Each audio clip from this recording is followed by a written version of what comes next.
છેલ્લા ઘણા સમયથી લગ્ન નોંધણીનો જે મુદ્દો છે તે ચર્ચાનું કેન્દ્ર બની રહ્યો હતો। પાટીદાર આગેવાનોએ છે ગૃહમંત્રીને રજૂઆત કરી હતી અને હવે ગૃહમંત્રી દ્વારા ખૂબ મોટી જાહેરાત કરવામાં આવી છે। નમસ્કાર, BS9 TV ન્યૂઝમાં આપની સાથે હું ભગવતી વિશાવડિયા। ગુજરાત વિધાનસભા ગૃહમાં આજે નાયબ મુખ્યમંત્રી હર્ષ સંઘવીએ લગ્ન નોંધણીના નિયમોમાં મહત્વપૂર્ણ સુધારાની જાહેરાત કરી છે। જાહેર અગત્યની બાબત પર નિયમ 44 હેઠળ ઐતિહાસિક જાહેરાત કરવામાં આવી છે, જેનો મુખ્ય હેતુ સામાજિક સુરક્ષા અને પારિવારિક મૂલ્યોને જાળવી રાખવાનો છે। સુરક્ષાને ધ્યાનમાં રાખીને ગુજરાત રજિસ્ટ્રેશન મેરેજ એક્ટમાં ક્રાંતિકારી સુધારા કરવાની જાહેરાત કરાઈ છે અને આ નવા નિયમો મુજબ હવે રાજ્યમાં કોઈ પણ લગ્નની સત્તાવાર નોંધણી કરાવવા માટે નવદંપતીએ તેમના માતા પિતાની લેખિત પરવાનગી રજૂ કરવી ફરજિયાત રહેશે। આ નીતિગત ફેરફારોનો મુખ્ય ઉદ્દેશ્ય લગ્નોમાં પારિવારિક સહમતિને પ્રાધાન્ય આપવાનો અને છેતરપિંડીના કિસ્સાઓ રોકવાનો છે। હાલમાં સુધારાના અમલીકરણ પૂર્વે સરકારે લોકશાહી અભિગમ અપનાવીને સામાન્ય નાગરિકો પાસેથી આગામી 30 દિવસ સુધી વાંધા અને સૂચનો મંગાવ્યા છે। જો જનતા તરફથી કોઈ તાર્કિક કે વ્યાજબી મંતવ્યો પ્રાપ્ત થશે તો તેને આખરી કાયદાકીય પ્રક્રિયામાં સામેલ કરવામાં આવશે। રાજ્યમાં જે લગ્ન નોંધણીના નિયમો છે તેમાં ફેરફાર થશે। ગૃહમંત્રી દ્વારા જાહેરાત કરવામાં આવી છે। જાહેર અગત્યની બાબત પર નિયમ 44 હેઠળ ગુજરાત રજિસ્ટ્રેશન મેરેજ એક્ટના લગ્ન નોંધણીમાં સુધારો થવાનો છે। વાંધા સૂચનો 30 દિવસ સુધી મોકલી આપવાના રહેશે। જો કોઈ પણ પબ્લિક છે અથવા કોઈ સામાજિક આગેવાનો છે તેમને સૂચનો હોય તો ડેપ્યુટી CM એ જાહેરાત કરી છે કે તમને મોકલવાના રહેશે। યોગ્ય વાંધાનો સૂચનો હશે તો તેનામાં સુધારા કરાશે। લગ્નની નોંધણીમાં માતા પિતાની પરવાનગીઓ હવે ફરજિયાત બનાવવામાં આવી છે। સમગ્ર મામલે ગૃહમંત્રી શું કહી રહ્યા છે, સાથે જ જે પાટીદાર આગેવાનો છે તેમની પ્રતિક્રિયા આવી છે તેના પર નજર કરીએ।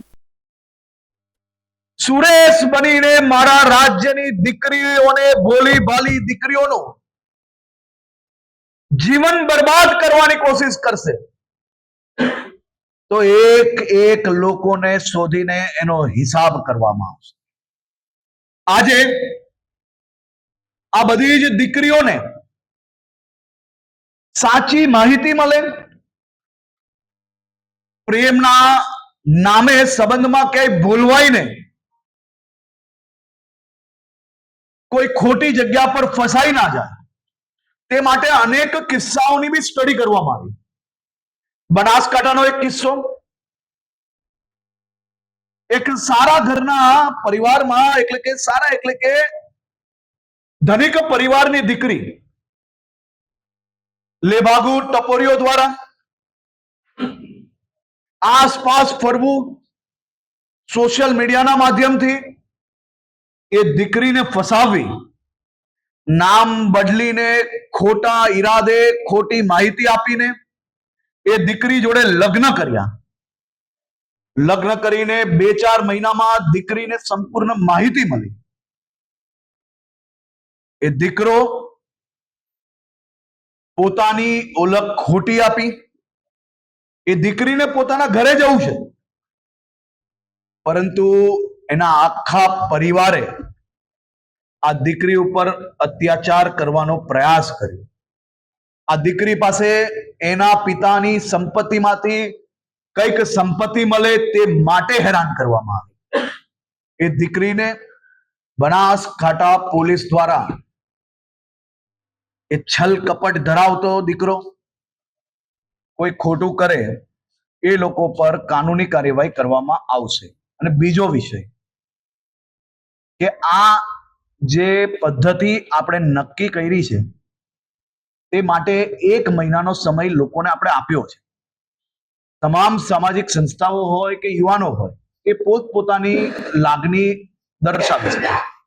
હવે બીજો સવાલ, નોંધણી કોઈ બી ખૂને કરે પરંતુ એના પરિવારને આ માહિતી પહોંચાડવી, હાલ સુધી શું હતું કે બહાર બોર્ડ પર તલાટી લગાડી દેતા હતા, પરંતુ હવે એ કારણોસર ઘણા લોકો ફાવી જતા હતા, એ માહિતી સીધી આપણે એમના ઘરે મોકલીએ છીએ। એટલો બદલાવ છે અને એ જ બદલાવ આપણે લાવી શકીએ અને બદલાવ લાવવામાં આવ્યો છે। આપણે જે વાત કરી કે છેલ્લા 2 વર્ષમાં એ બધી જ માતાઓને હું આજે વંદન કરું છું કે આપ સૌ દ્વારા જે કોઈ સૂચનો આવેલા હતા એમાંના મોટા ભાગના સૂચનો અમે લોકોએ લઈ લીધા છે અને આવનારા દિવસોમાં બી આ બાબતની કોઈ બી માહિતીઓ આપ રાજ્ય સરકારને મોકલી શકો છો।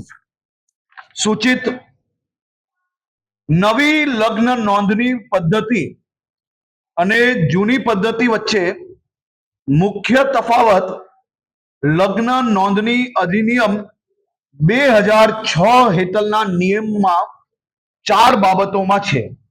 અગાઉ અરજી વખતે વર વધુના દસ્તાવેજો લેવામાં આવતા હતા. દસ્તાવેજો અપૂરતા હતા અને વર વધુની હાજરી વિના લગ્ન નોંધાઈ જતા હતા. ચકાસણી ખૂબ જ મર્યાદિત હતી. અગાઉ ગ્રામ્ય લેવલે તલાટી પાસે સત્તા હતી. નોંધણી પ્રક્રિયા તલાટી લેવલે પૂર્ણ થઈ જતી હતી. હવે નવી પદ્ધતિમાં દસ્તાવેજો જે છે એની ચકાસણી વધારી છે. વર વધુની હાજરી અનિવાર્ય બનાવી છે, જેથી બોગસ લગ્ન નોંધણી આપણે અટકાવી શકાય. રજીસ્ટ્રેશન પ્રક્રિયાની મંજૂરીની સત્તાઓ તલાટી ઉપરી અધિકારીની તાલુકા કક્ષાએ આપવામાં આવ્યા છે. ગ્રામ્ય કક્ષાએ રહેતા અરજદારને તાલુકા કક્ષાએ જવાની તો બી આવશ્યકતા નહીં પડે. આપણે નિયમો કડક કર્યા, પરંતુ લોકો હેરાન ના થાય. જે લોકો જનરલ એટલે કે વિધિ વિધાન પૂર્વક લગ્ન કરતા હોય છે, માતા પિતાની મંજૂરી જોડે કરતા હોય છે, અને સામાજિક લગ્ન જે કરતા હોય, એવા લોકોને બી ખોટા ધક્કાઓ ના ખાવા પડે. અને સામાન્ય રીતે પ્રેમ લગ્નમાં બી જો કોઈ લોકો પોતાની ઓળખ ખોટી નથી બતાડતા, એવા લોકોને બી ખોટા ધક્કા ના ખાવા પડે એવી બી ચિંતા થઈ. હાલમાં જે નવી પદ્ધતિ છે એમાં નોટરી જે કરીને આપે છે એની જવાબદારી બી ખૂબ ગંભીરતાપૂર્વક બનાવવામાં આવી છે. એ નોટરી તમામ લોકોની હાજરી વગર જો સિક્કો મારશે તો એની ઉપર બી કડક પગલાં ભરવામાં આવશે.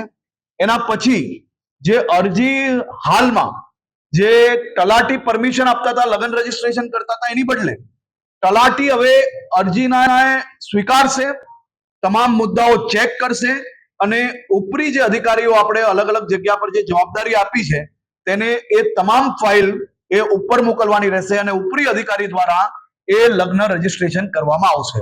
આની અંદર માતા પિતાનું આધાર કાર્ડ બી લઈએ છે, માતા પિતાના ટેલિફોન નંબર, એડ્રેસ બી આની અંદર લેવામાં આવે છે, જેથી લગ્ન નોંધણી જ્યારે કરવામાં આવે એટલે કે જ્યારે અરજી આપે છે લગ્ન નોંધણી માટેની, તે જ દિવસે લગ્ન નોંધણી કરનાર દીકરીના માતા પિતાને આ સંપૂર્ણ ડિટેલ એમના ઘરે મોકલી લેવામાં આવશે.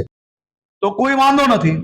એ માતા પિતાને ધ્યાનમાં ના હોય તો એમની ફરજ છે કે એમના દીકરીને સમજણપૂર્વક જો કોઈ બી જગ્યા પરથી માતા પિતા દીકરીને હેરાન કરશે તો એ બી નહીં ચલાવવામાં આવશે.